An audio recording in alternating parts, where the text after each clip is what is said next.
A warm welcome to all of you in this lecture on thermoplastics and thermosets. As we have been discussing in our series of lectures in the course processing of non-metals, we have been discussing the processing of various types of non-metals.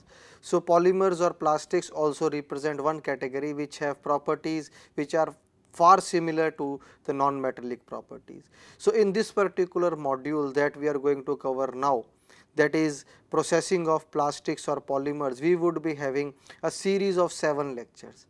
Just to give you an overview that in our course on processing of non-metals, we have 7 different modules, out of which this is module number 4.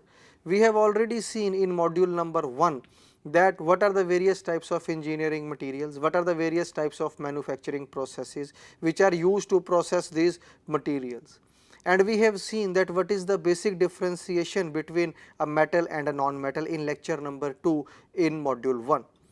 Then we shifted our attention to the different classes of materials. In module 2 we have covered glasses. We have seen that what are the various processing techniques for glasses. We have seen the melting of the glass, what are the types of furnaces which are used. We have seen that how the shape is given to the glass when it is in the molten form. Different techniques with the help of the diagrams we have tried to understand.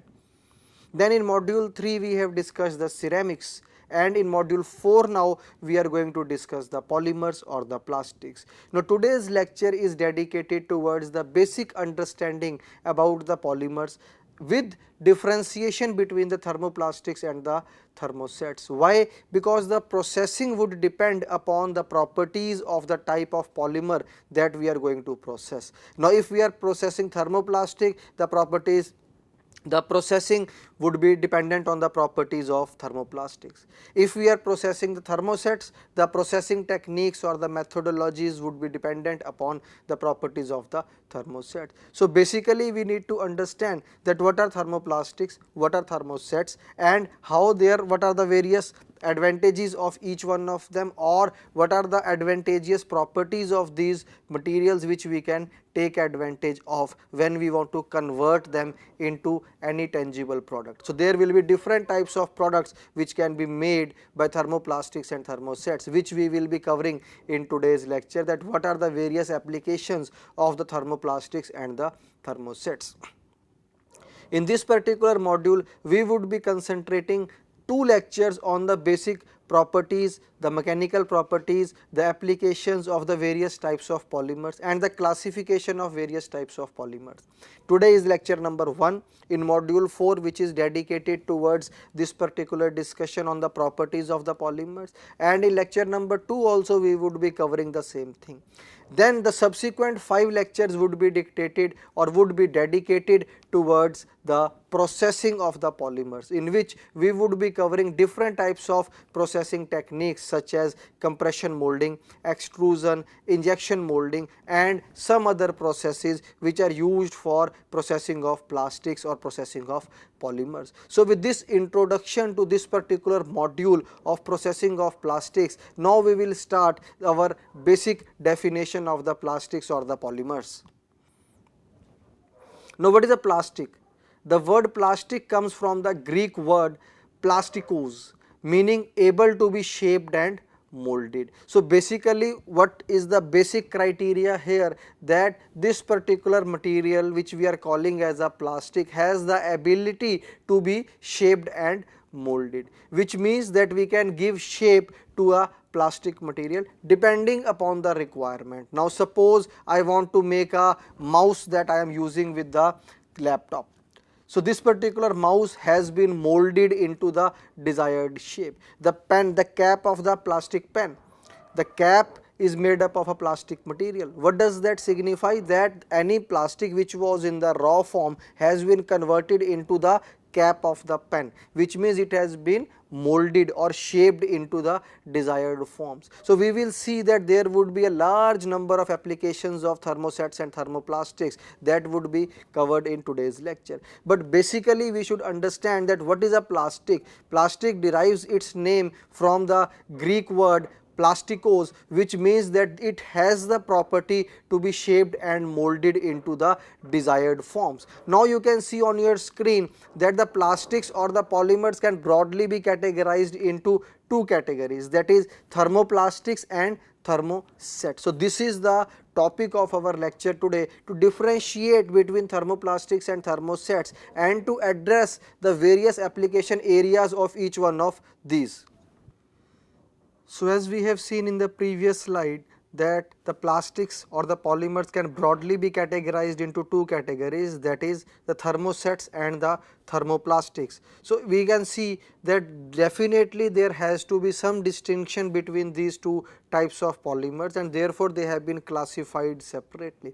Another important point I would like to address here is that why we are focusing on the properties of the thermosets and the thermoplastics in a little bit detail is because we have another module coming up in which we would be discussing the processing techniques for polymer matrix composites. So basically a composite is made up of two broad constituents or two macro constituents, which are the polymer and the reinforcement, or the matrix and the reinforcement. So a composite is made up of a matrix and a reinforcement, and in case of polymer matrix composite, the matrix would be made up of a polymer. So we need to understand that which type of polymer we should use and which type of fibers can be incorporated into that polymer, so that we get a very good property of the polymer matrix composite. So from that point of view also, or from the basic understanding for module number 5, in which we would be discussing the processing techniques of polymer matrix composite,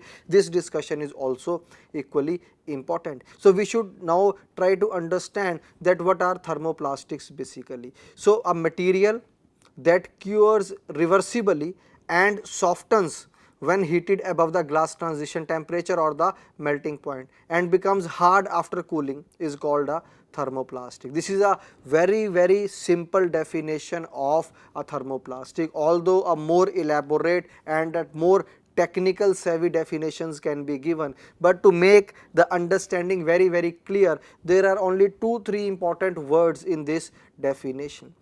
I have tried to simplify the definition so that everybody can understand that what is a thermoplastic. Basically it is a plastic material, but it cures reversibly. Now important point to note here is cure. Now what do we mean by cure? Cure basically means that it can be achieved by two different methods. It means that if the raw material, that is the plastic, is available in a raw form, that is, suppose it is available in pellets form. Now in these pellets we want to convert them into a solid form. So the curing process has to take place. So curing basically can be done at a temperature or by combining or by a chemical reaction or combining 2 or 3 different constituents together. For example, in thermosets that we are going to cover in the today's lecture, we will see that in thermosets, suppose we have a epoxy, which is one type of a thermoset. This epoxy is combined with a hardener, and because of the reaction between the epoxy and the hardener that we have combined together, the curing process takes place. So cures irreversibly means that from the raw stage to the final stage in which we want to use this particular plastic, it cures reversibly, means once we can cure, we can convert those pellets into the final product, and again the final product we can heat it above the melting point of that particular plastic, and again we can get the raw material. Maybe again it will soften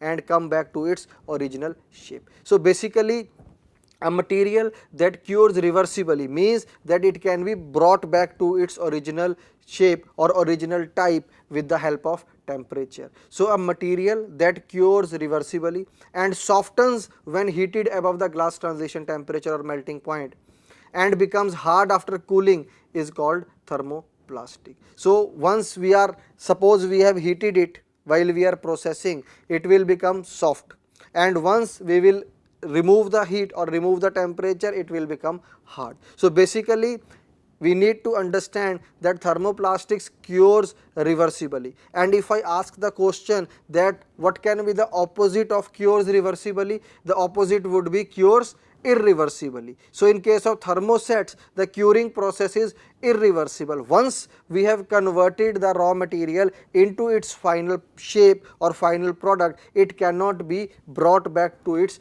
original shape or original type or original form. So that is the basic difference between the thermoplastic and the thermoset. We will see that what are the various types of thermoplastics, what are the various types of thermosets, and why the difference between the two when they are subjected to the curing process, because one is curing reversibly, another one is curing irreversibly. So there has to be some difference at a particular level which makes this process to happen. So thermoplastics have a linear or a branched molecular structure. Molecular structure of thermoplastics is given on the screen. We can see that these are the branches.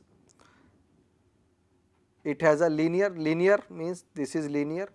Thermoplastics is a linear or branched molecular structure. There are different branches that are coming. This is a molecular structure of the thermoplastics. Now, what are the properties of the thermoplastics? The notable properties of thermoplastic materials are they have high strength and toughness, they have better hardness, chemical resistance, durability, self lubrication, transparency and water proofing. So these are some of the properties, and these properties would be useful when we are going to convert the thermoplastic into the final product. Now we will see that what are the different types of products that can be made out of thermoplastic materials, but these are the properties which would dictate their application into the market, that for making a particular type of a product these properties would be useful. So once again we can revise that what are the various properties that the thermoplastics possess, that they have high strength and toughness, hardness is good, chemical resistance is good, durability, thermoplastic components can be durable and they can have self lubrication properties and they can be made transparent also, and sometimes if a particular product has to be made for waterproofing, thermoplastics can be used for waterproofing applications also. So we have seen till now that thermoplastics are the materials which cures reversibly. Once we have made a product, again we can heat and bring back to its original form the plastic. Once it has been converted to the final product, we can heat it and again bring back to its original form. We have seen what is it has a linear and the branch structure, and we have seen that what are the important properties of the thermoplastics. Now we will see types of thermoplastic materials, because it is a very big family. When we will see the various processes or various processing techniques which are used to process these thermoplastics into the final products or different types of product, with these would be the raw materials that we would be using to convert them into the final product. So what are the various types of thermoplastic materials? On your screen you can see the types of thermoplastic materials. Different types of thermoplastic materials are acrylonitrile butadiene styrene, which is most commonly called as ABS, acrylics, polycarbonates, polypropylenes, polyvinyl chloride, liquid crystal polymers, cellulosics, polyamides, vinyls, fluorocarbons and acetals. So there are different categories of thermoplastic materials and which can further be blended, and there can be a huge family of thermoplastic materials which can be used to convert into various types of tangible products. So we will see that what are the various types of products that can be made out of thermoplastic materials.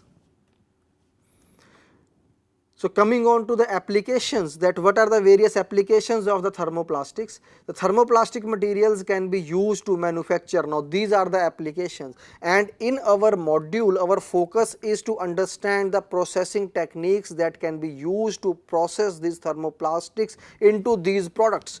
Now the products are there on your screen already. We can convert these thermoplastic materials into dashboards, we can make car trims, different types of toys can be made out of these thermoplastic materials, phones, handles, electrical products, bearings, gears, ropes, hinges and catches, glass frames, cables, hoses, sheets and windows can be made. So different types of products can be made. Now just see the products that are listed on the screen.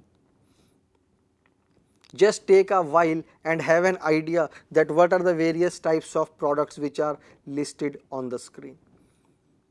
We can see that these products vary in the application spectrum. Some particular products have got some specific requirements, some particular products have to be used under some specific requirements or some specific conditions. Each product will have a different shape, it will have a shape complexity.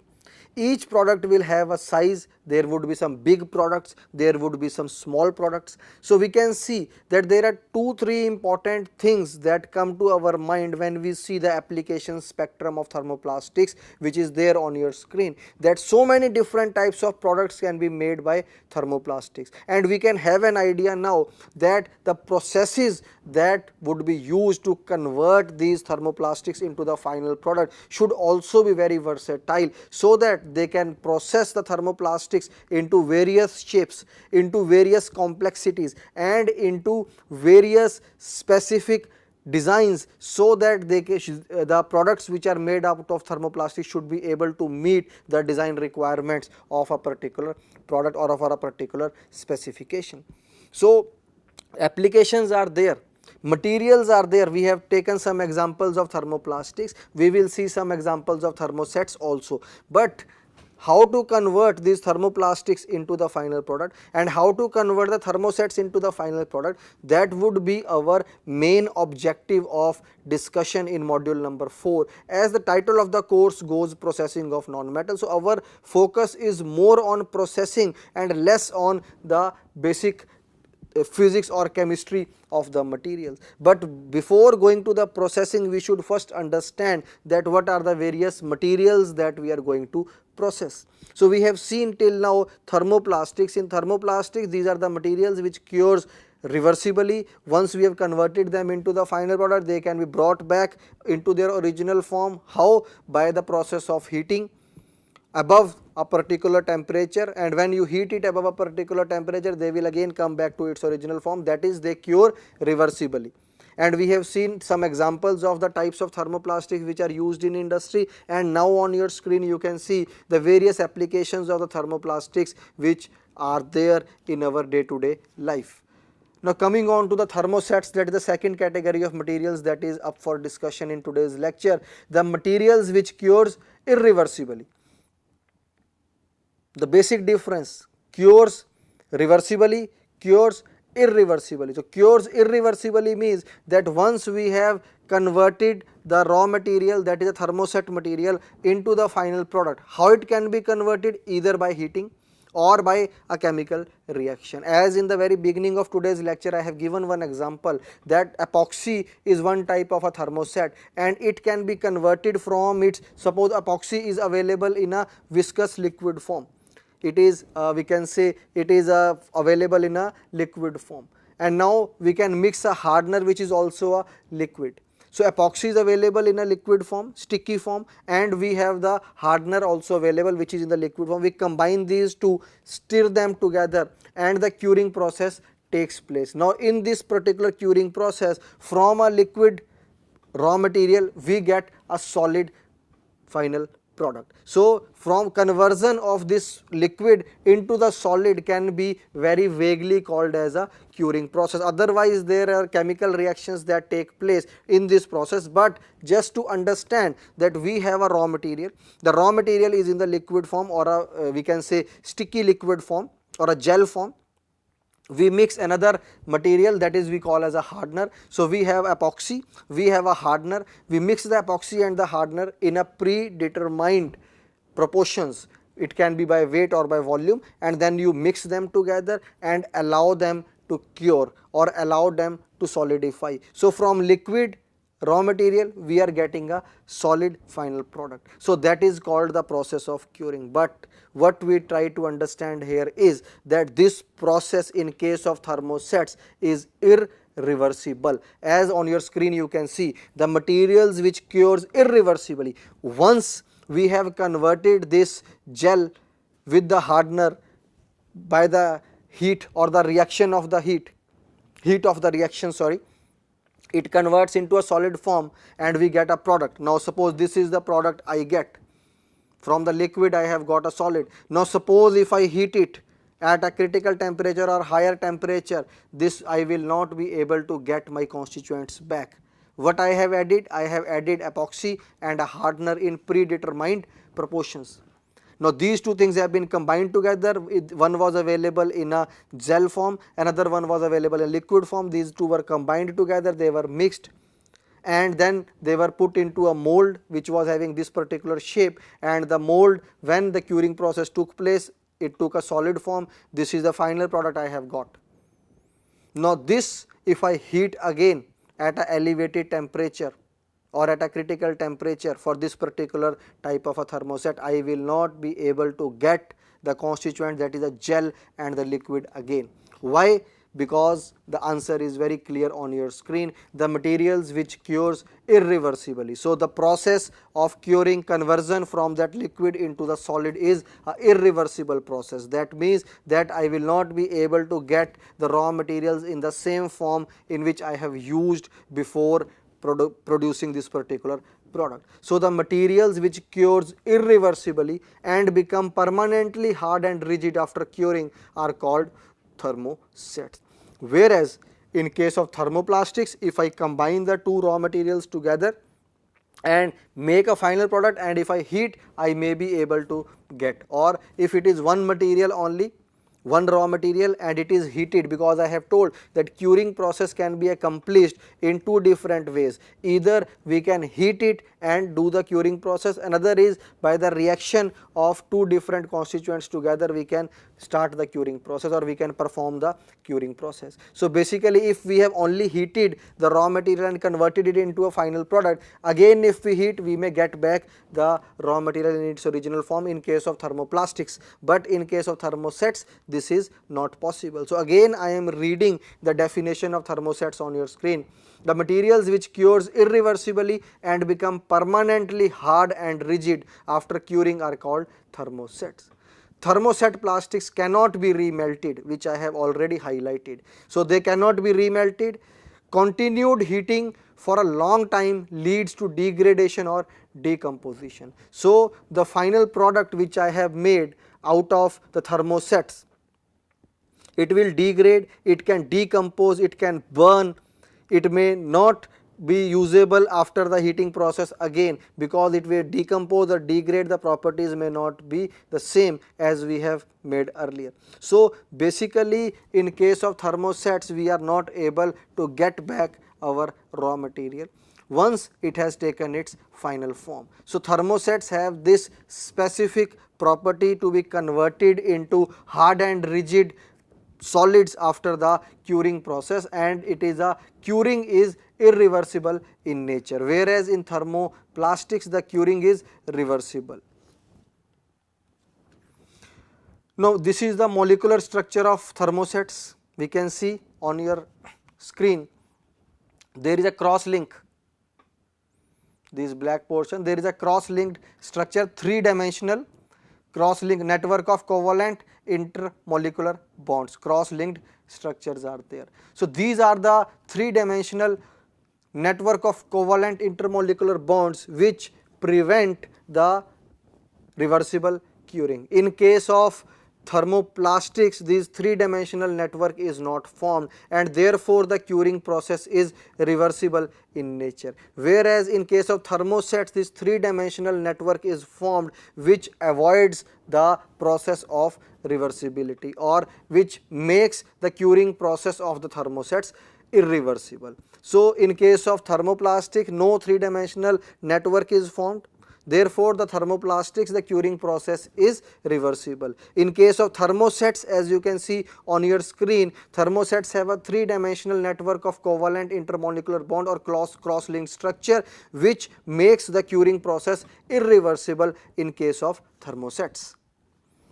Now we can see the different types of thermosetting materials. Different types of thermoset materials are alkalides, allylics, amines, bakelite, epoxies. I have already given you an example of an epoxy. We can have phenolics, polyester, silicone, we can have polyurethane and vinyl ester. These are some of the thermosetting materials. There can be others also. So we have seen that there are different types of thermoplastic materials, there are different type of thermoset materials, and these materials now given different shapes depending upon the requirement, and they have different application spectrum. So we will try to see that what are the applications of the thermosets.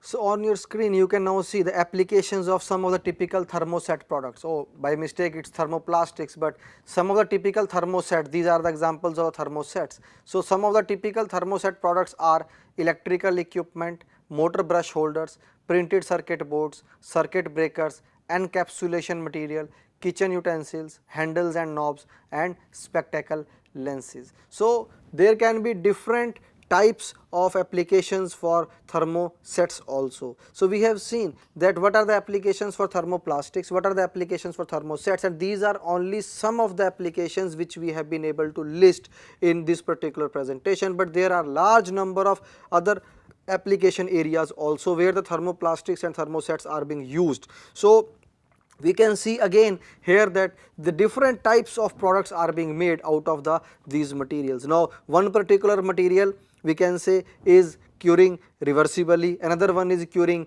irreversibly, but still we have a large variety of the materials available. We have seen a list of thermoplastics which is available with the engineers, we have seen a list of thermosets which are available with the engineers, and all these materials can be converted into different shapes and forms and into different products which are being used worldwide. So basically we need to understand that what are the processes which can be used to convert these basic raw materials. Now these raw materials may be, as I have given you an example of epoxy, that epoxy is available in a gel or a liquid form.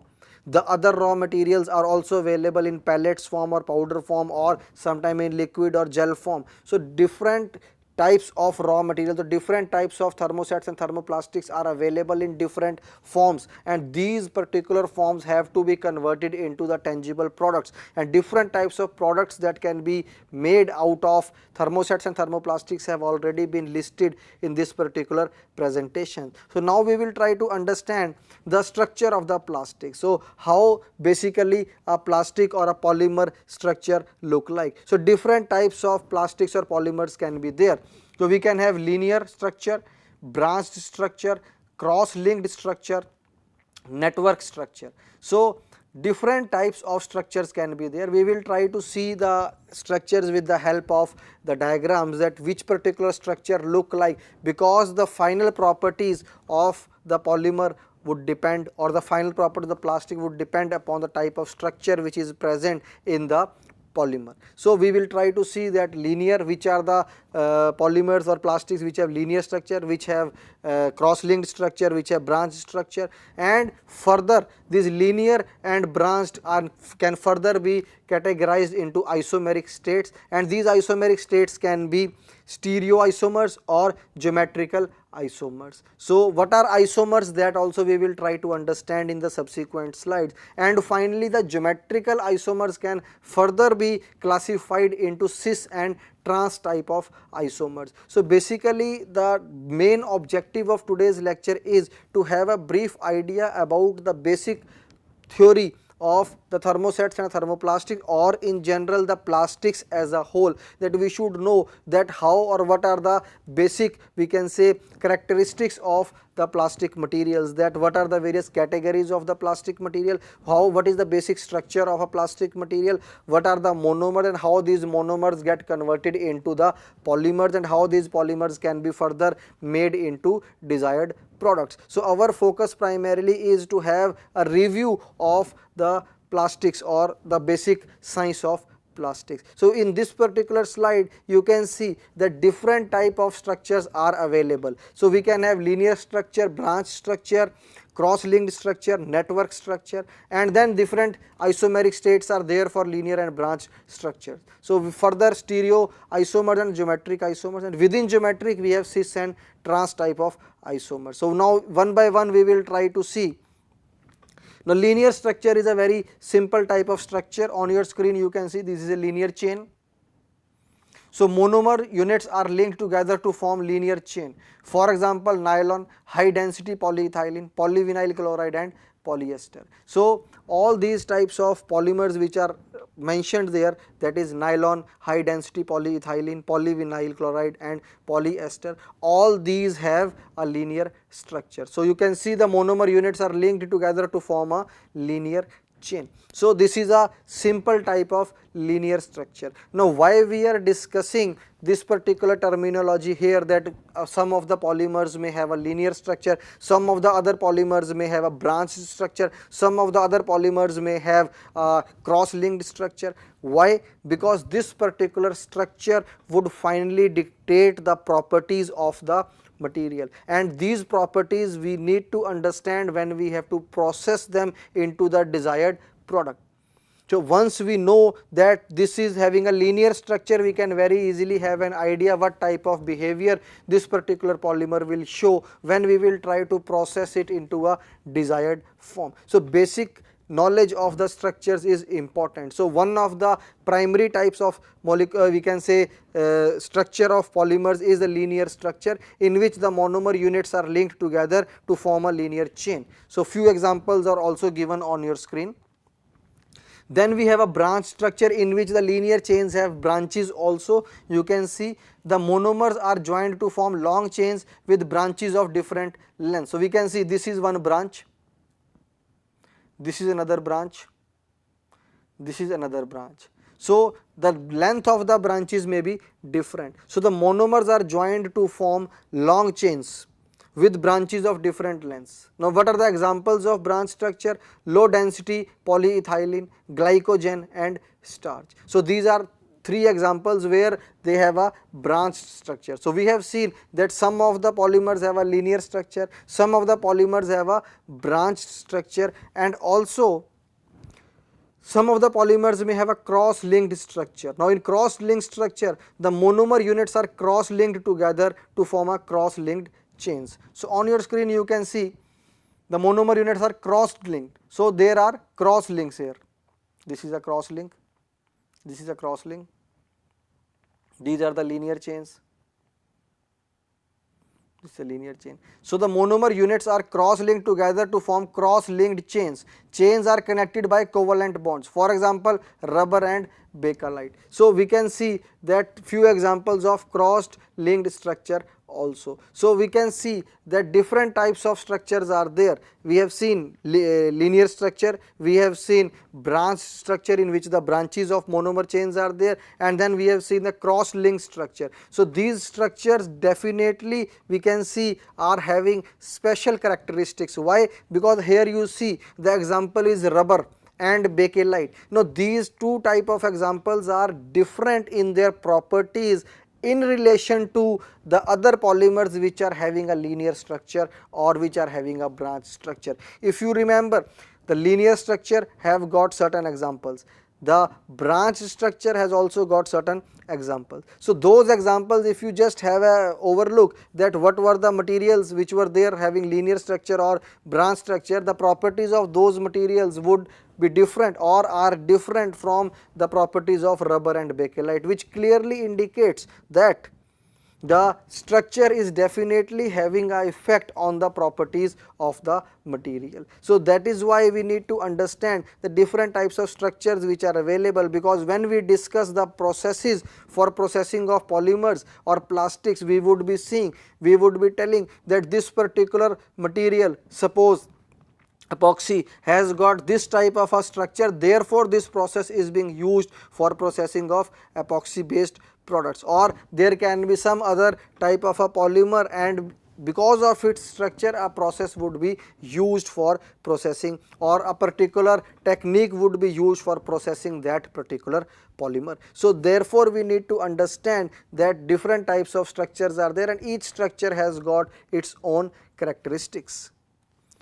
Finally, we have a network structure. The monomers are joined together to form a large three-dimensional network, for example epoxy or phenol formaldehyde. So here also we can see epoxy has got a large three-dimensional network, and therefore one important point which has been emphasized today in the lecture itself, that when we combine an epoxy with a hardener and we make it, cure it into the final product. The final product cures irreversibly, that we cannot get epoxy back. Why? Because of this structure. The monomers are joined together to form a large three-dimensional network, which is a very rigid network, and once this type of a network three-dimensional structure is formed, we are not able to do the curing irreversibly. Sorry, we are not able to do the curing reversibly. So epoxy has got a three-dimensional network. So we have seen different types of networks are there. We have seen the linear network, there can be a branched network, cross-linked network, or this is a network structure.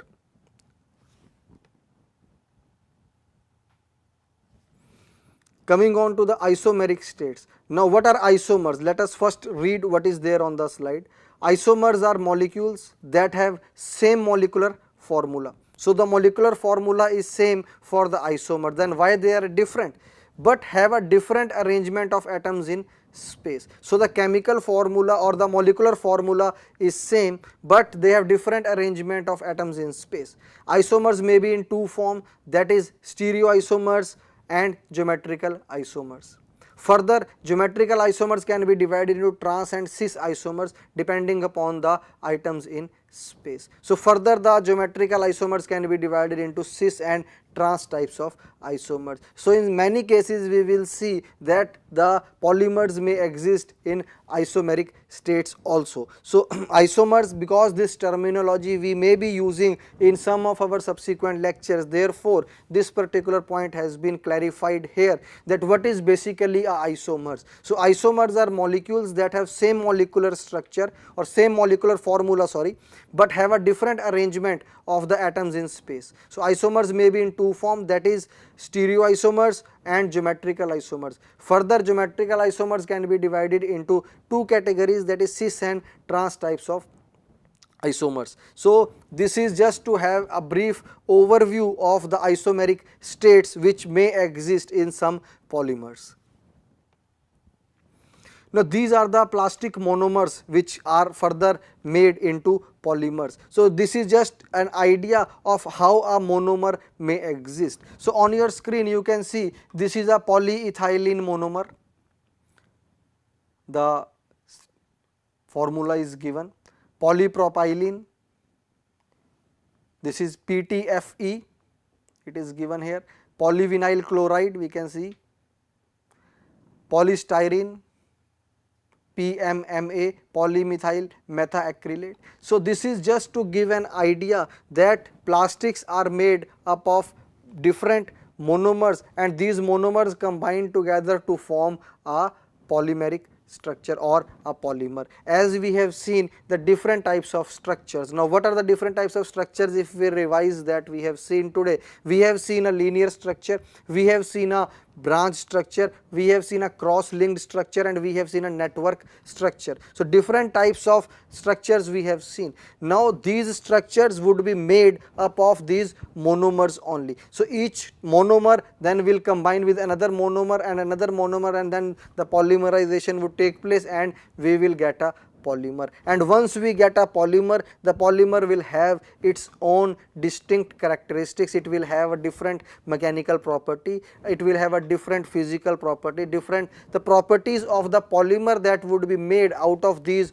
monomers would be different. So here you can see that the basic constituents are different. When different monomers will combine together to form a polymer, maybe in this particular case if we say polyethylene, the monomer is given.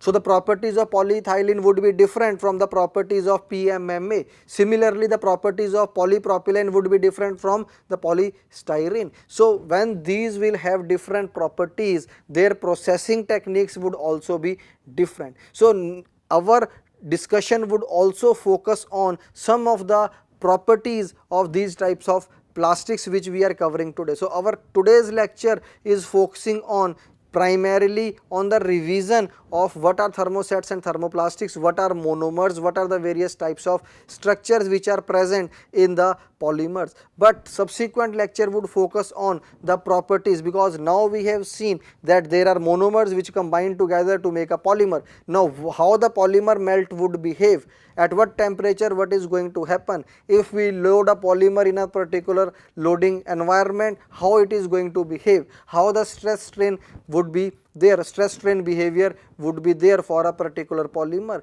or how the stress strain behavior of polymers would be different from metals or from brittle materials. So all these things we would be discussing in our subsequent lecture, that is lecture number 2.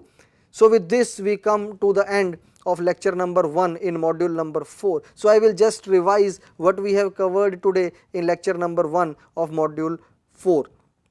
We started our discussion with a brief introduction of module 4, that what we are going to cover in module number 4. In module 4, our focus would be on processing of plastics. So major emphasis is on processing of plastics, but before we go and start converting the raw material, that is a plastic, into the final product, we need to understand that what a plastic basically is. And for that we have seen that plastic has derived its name from a Greek word, which means that it can be easily molded and shaped, that is the shape can be given to the plastic easily. We have seen that plastics can broadly be categorized into two categories, that is thermosets and thermoplastics.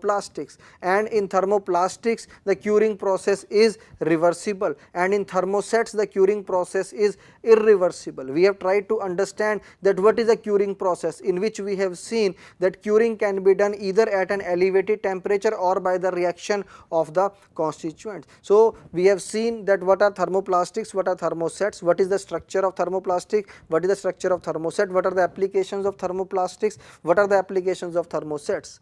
Moreover, we have seen that what are the various types of structures that are there, in which we have seen the linear structure, the branch structure, the cross-link structure, and finally the network structure. And further we have tried to understand that what do we mean by isomeric states that may exist in certain polymers. And finally on this particular slide we have seen that there are what are the various monomer units which are there present there in different types of polymers, and these are the polymers that we are going to discuss in our subsequent lecture or in our subsequent series of lectures when we would be making products out of these polymers or these plastics. With this we come to the end of lecture number 1 in module number 4. Thank you.